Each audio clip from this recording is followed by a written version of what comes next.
Hello friends, আমি আবার চলে এসেছি নতুন একটা রেসিপি নিয়ে। আজকে আমি করে দেখাবো গোলবাড়ি চিকেন।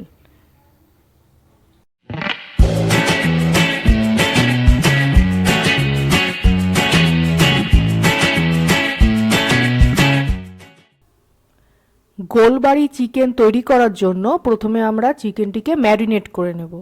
আমি এখানে 1 কেজি চিকেন নিয়েছি।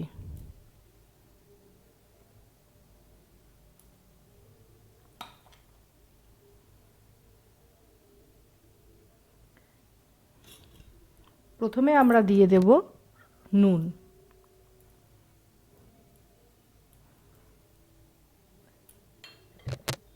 এরপর আমরা দিয়ে দেব হলুদ,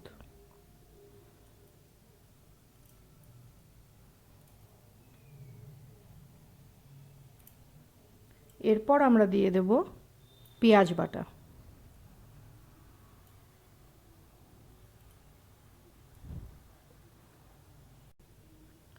এবার দিয়ে দেব আদা রসুন বাটা। প্রথমে দিচ্ছি রসুন বাটা, এটা আদা বাটা,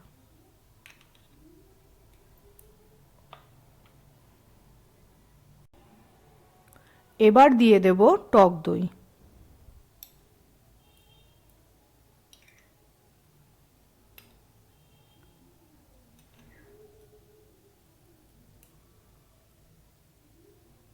আমি এখানে 3 চামচ টক দই দিয়েছি।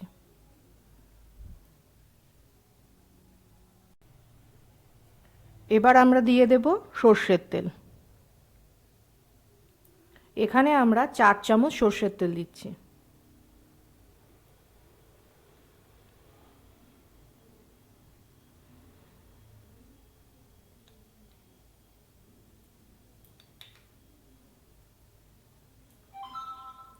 এবার আমরা এটা ভালো করে মেখে নেব।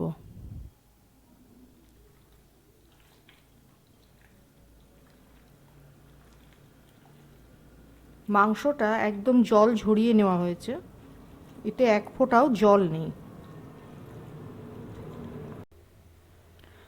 আমরা সব কিছু দিয়ে চিকেনটাকে ভালো করে মেখে নিয়েছি। এবার আমরা এটাকে ঢাকা দিয়ে দেব। ঢাকা দিয়ে 1 ঘন্টা আমরা ফ্রিজে রেখে দেব।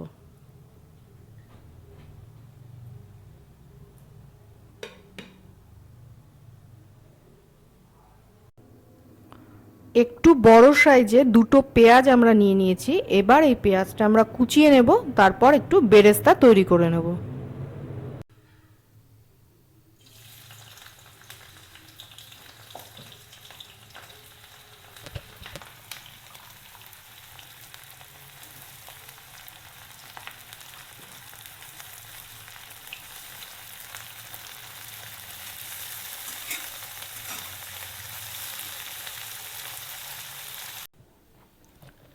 গোলবাড়ির মাংস রান্না করার জন্য কড়াইতে আমরা তেল গরম বসিয়ে দিয়েছি।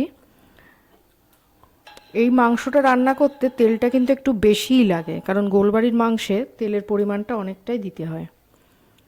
প্রথমে আমরা দিয়ে দিচ্ছি জিরে,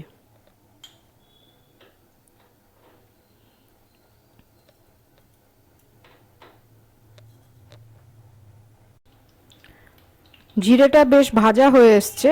এবার আমরা দিয়ে দেব শুকনো লঙ্কা। আমি এখানে 2টো শুকনো লঙ্কা দিচ্ছি, কারণ আমরা একটু ঝাল কম খাই, তো আপনারা আপনাদের পছন্দ মতো দিতে পারেন। আমরা এখানে দিয়ে দিচ্ছি গোটা দারচিনি,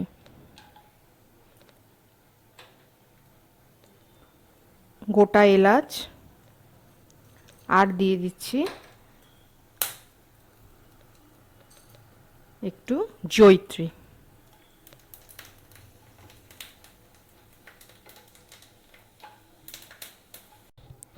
এবার আমরা দিয়ে দিচ্ছি টমেটো কুচি।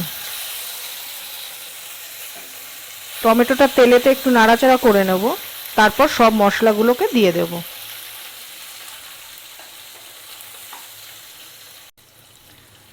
আমরা এখানে 2 চামচ পেঁয়াজ বাটা দিয়ে দেব, আদা বাটা দেব 1 চামচ,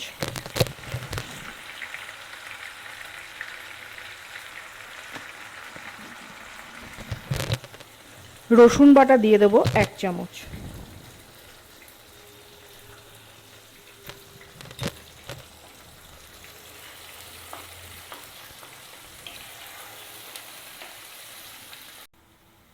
এবার দিয়ে দেব একটু নুন, কারণ ম্যারিনেটের সময় আমরা নুন দিয়েছিলাম, সেই জন্য বুঝে নুনটা দিতে হবে।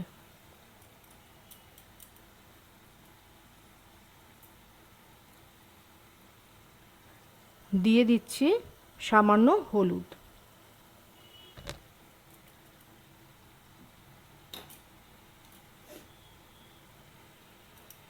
কাশ্মীরি লঙ্কার গুঁড়োও দিয়ে দেব।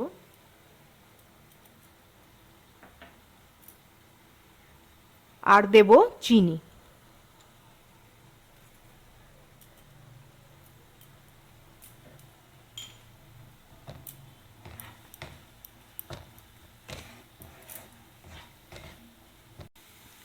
মশলা কষানো আমাদের হয়ে গেছে, খুব সুন্দর একটা গন্ধ বেরোচ্ছে, আবার তেলটাও ছাড়তে শুরু করেছে। এবার আমরা দিয়ে দেব ম্যারিনেট করা চিকেনগুলো।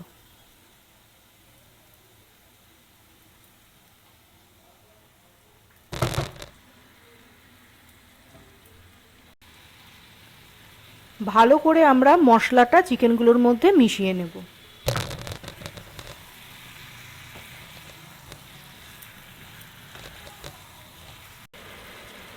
পেঁয়াজ বেরেস্তা করে আমরা বেটে নিয়েছিলাম, এবার এটা আমরা দিয়ে দেব। আমরা সবাই জানি যে গোলবাড়ির মাংসগুলো বেশ কালো রকমের হয়। এই কালোটা হয় দুটো কারণে। প্রথমে আমরা দিচ্ছি পেঁয়াজ বাটাটা, যেটা আমরা বেরেস্তা করে রেখেছি, এটা দিয়ে দেব। আর পরের কারণটা আমরা কিছুক্ষণ পরে বলবো।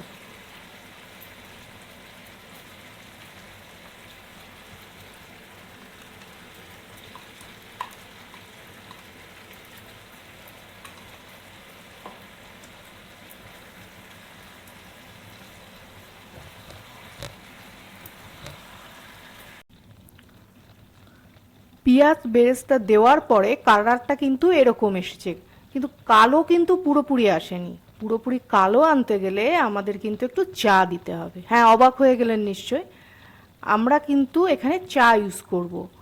আর সেটা অবশ্যই গুঁড়ো চা হতে হবে, পাতা চা হলে কিন্তু হবে না। বেশ কড়া করে লিকার চা বানিয়ে নিতে হবে। এবার এটা আমরা দিয়ে দিলে পুরো কালো রঙটা চলে আসবে।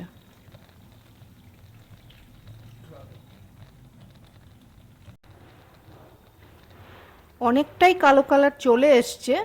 এবার এইভাবে আমরা রেখে দেব, একদম আঁচটা কমিয়ে রাখবো, কারণ পুরোপুরি কালার আনতে গেলে কিন্তু অনেকটা সময় দিতে হবে। আর মাঝে মাঝে আমরা এটা একটু নেড়ে দেব।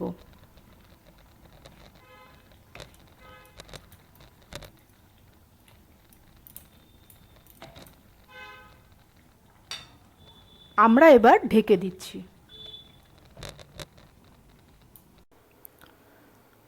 পুরো 1 ঘন্টা পর আমরা ঢাকনাটা তুলছি। দেখুন ফ্রেন্ডস, পুরো কালো রং হয়ে গেছে, খুব সুন্দর গন্ধও বেরোচ্ছে। আমাদের রান্নাটা তাহলে তৈরি হয়ে গেছে। এবার আমরা পরিবেশনের দিকে চলে যাব।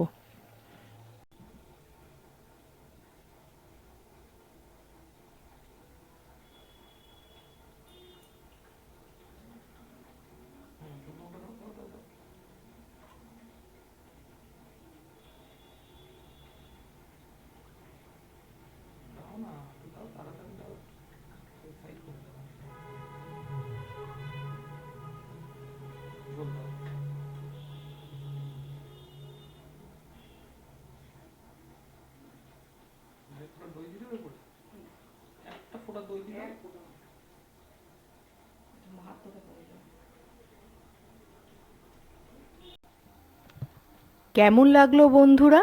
আজকের রান্না যদি ভালো লেগে থাকে তাহলে অবশ্যই আমাকে লাইক কমেন্ট করবেন, আর আমার চ্যানেলটি কিন্তু সাবস্ক্রাইব করবেন। আর নতুন নতুন রান্না পাওয়ার জন্য পাশে থাকা বেল আইকনটি টিপতে একদম ভুল করবেন না কিন্তু। পরবর্তী পর্বে আবার নতুন কোনো রান্না নিয়ে চলে আসব। ততক্ষণের জন্য টাটা।